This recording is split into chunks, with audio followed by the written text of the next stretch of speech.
వైద్యు నారాయణు హరి అంటారు. అంటే వైద్యున్ని నారాయణతో సమానంగా, అంటే దేవుడితో సమానంగా చూస్తూ ఉంటారు.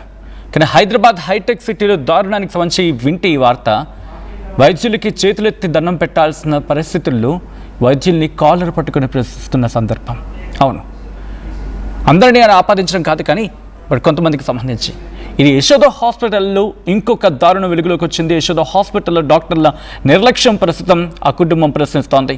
సర్జరీ ఫెయిల్ అయ్యి ఆర్ఎస్ఐ రాజసాంబయ్య మృతి చెందారు. ఆయన గ్యారంటీ అవార్డు గ్రహీత కూడా. తొడభాగంలో గడ్డ తొలగింపు కోసం ఈ నెల 7న హైటెక్ సిటీలోని యశోద హాస్పిటల్కి వెళ్ళింది సాంబయ్య కుటుంబం. 10వ తారీఖున సాంబయ్యకు ఆపరేషన్ చేశారు డాక్టర్లు. ఆపరేషన్ అయిన 15 నిమిషాలకే సాంబయ్యకు తీవ్ర రక్తస్రావం జరిగింది. బీపీ షుగర్ లెవెల్స్ పడిపోయి పక్షవాతం రావడంతో సాంబయ్యకు బ్రెయిన్ సర్జరీ చేశారు యశోద హాస్పిటల్ డాక్టర్స్. 2 సార్లు మత్తు ఇంజెక్షన్ ఇవ్వడంతో బ్రెయిన్ మరణించిందనేది ఆ ఇంగ్లీష్ పదాన్ని కాస్త, అంటే ఆ తెలుగు పదాన్ని కాస్త ఇంగ్లీష్లో ట్రాన్స్లేట్ చేసుకునే ప్రయత్నం చేయండి. 10 రోజుల మృత్యువుతో పోరాడారు. ఆ తర్వాత 20వ తారీఖున చనిపోయారు సాంబయ్య.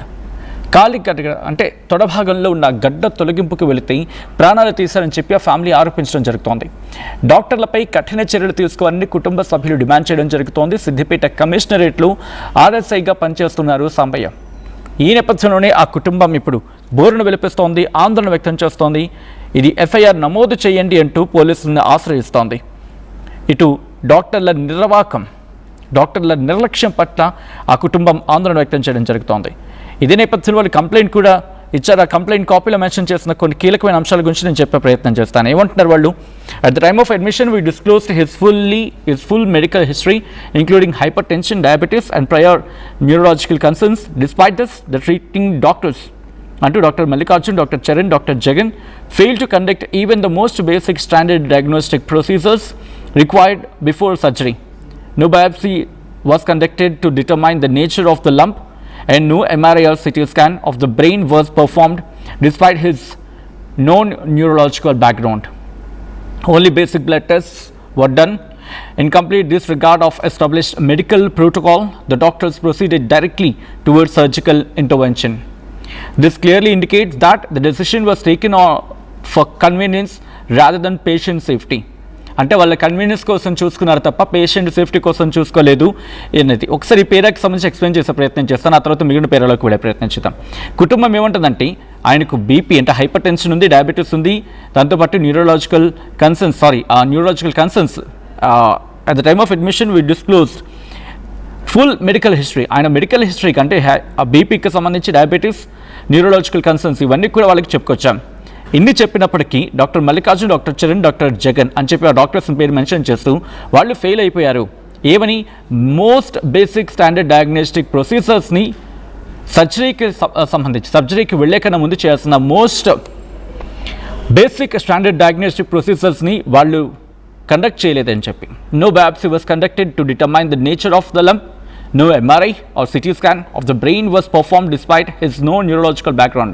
అంటే న్యూరలాజికల్ బ్యాక్గ్రౌండ్ గురించి తెలిసినప్పటికీ కూడా ఇటు MRI కావచ్చు, సిటీ స్కాన్ కావచ్చు, లేకపోతే ఆ లంప్కి సంబంధించి డిటర్మైన్ చేసేందుకు, ఆ లంప్కి సంబంధించిన నేచర్ని డిటర్మైన్ చేసేందుకు కనీసం ఎటువంటి బయాప్సీ కూడా జరగలేదనేది ఆ కుటుంబం ఆరోపిస్తోంది.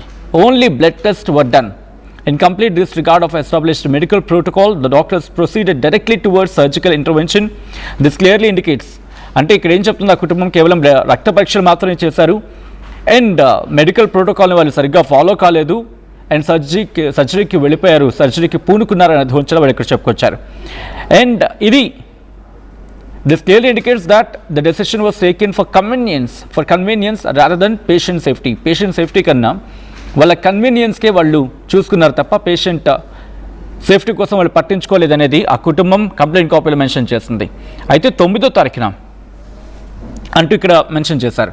On 9/3/2026 when my husband was taken to the operation theatre for surgery, a critical medical emergency occurred when his blood pressure suddenly rose to 210, which is a life-threatening condition.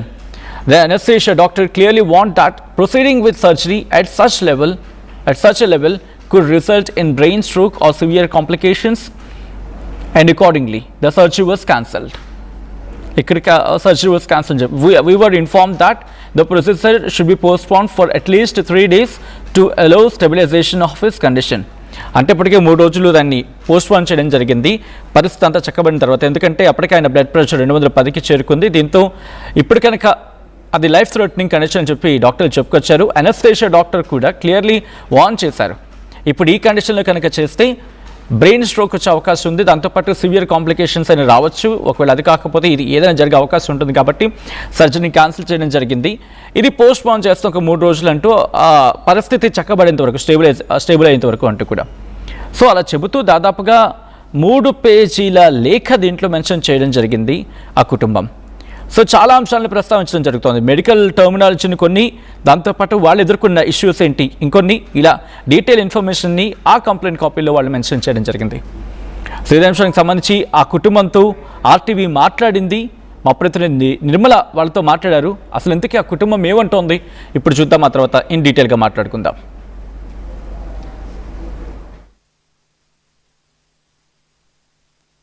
Madhapur Yashoda హాస్పిటల్లో మాత్రం దారుణమైన ఘటన చోటు చేసుకుందని కూడా అనుకోవచ్చు. ఎందుకంటే వైద్యం వికటించి ఒక ఆర్ఎస్ఐ ఈరోజు ప్రాణాలు కోల్పోయిన పరిస్థితిని మనం చూస్తూ ఉన్నాము. మరి మనతో పాటే ఉన్నారు ఆర్ఎస్ఐ కొడుకు అయితే మనతో పాటే ఉన్నారు. అసలు ఏం జరిగింది, డాక్టర్లు ఏం చెప్పారు, వీళ్ళు ఎప్పుడు జాయిన్ చేశారు, అసలు ఏ ట్రీట్మెంట్ కోసం జాయిన్ చేశారు, అన్ని పూర్తిగా వివరాలు తెలుసుకునే ప్రయత్నం అయితే చేద్దాము. ఏం జరిగింది భయ్యా, అసలు ఎందుకు తీసుకొచ్చారు హాస్పిటల్కి, ఏ ప్రాబ్లం ఉంది? మా నాన్నకి తొడ దగ్గర చిన్న గడ్డ ఉందండి. అది 15 years నుంచి ఉంది. ఆయన యూనిఫామ్ వేసుకున్నప్పుడు కానీ లేకపోతే బైక్ మీద వెళ్ళినప్పుడు ఈ టైంలో కొంచెం ఇబ్బంది ఫీల్ అవుతున్నా, మనకి ఎట్లా భద్రత ఉంది కదా అని చెప్పేసి హాస్పిటల్కి వచ్చాడు. దానికంటే ముందు ఆర్ఎంపీ దగ్గరికి వెళ్ళారు. నియర్ బై హాస్పిటల్కి వెళ్తే అన్న అది చిన్న గడ్డ, అది కట్ చేసి తీసేస్తే రేపు సాయంత్రం వరకు తగ్గిపోతుంది, నువ్వు మళ్ళీ ఎల్లుండి డ్యూటీకి వెళ్ళిపోవచ్చు, అంత పెద్ద విషయం కాదు అన్నాడు. సరే మరి మనకి ఇప్పుడు కొంచెం టెస్ట్ చేసుకుని చాలా రోజులైంది కదా అని యశోద హైటెక్ సిటీకి వచ్చి మనం ఫుల్ బాడీ చెకప్ చేయించుకుందాము, అట్లనే చిన్న గడ్డ కూడా ఉంటే తీపిచ్చేసుకుందాం అని జాయిన్ అయిపోయాడు.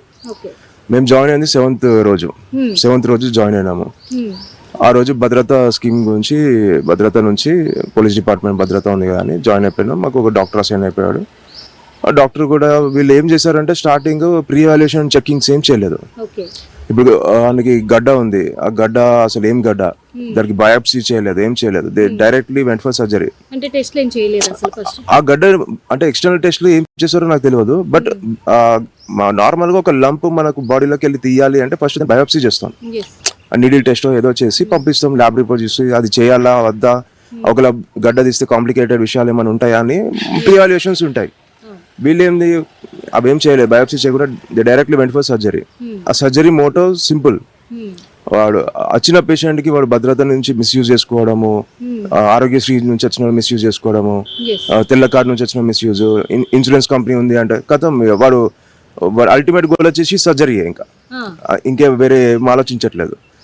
సరే సర్జరీ సార్, మీకు సర్జరీ చేయాలి, మీకు ఒక రూమ్ ఇచ్చేస్తాము, రూమ్ లో ఉండండి అని చెప్పేసి రూమ్ లో పంపించేశారు. 9th రోజు సర్జరీ కానీ చెప్పి 8th రోజు నుంచి ఏం తినకుండా పెట్టారు. సో 9th రోజు మా నాన్న ఆపరేషన్ థియేటర్కి వెళ్ళినాక 210 బీపీ వచ్చింది, 220. అక్కడ అనస్థీషియా డాక్టర్ బయటకు పంపించేసి నన్ను పిలిచి, సార్ మీ ఫాదర్కి 220 బీపీ ఉంది, ఈ టైంలో మనం కనుక అనస్థీషియా ఇస్తే ఆయనకి బ్రెయిన్ స్ట్రోక్ వస్తుంది అని చెప్పాడు. మరి ఏం చేద్దాం సార్ అంటే మనం ఒక 3-4 days వెయిట్ చేద్దాం, మెడిసిన్ చూసుకొని లేకపోతే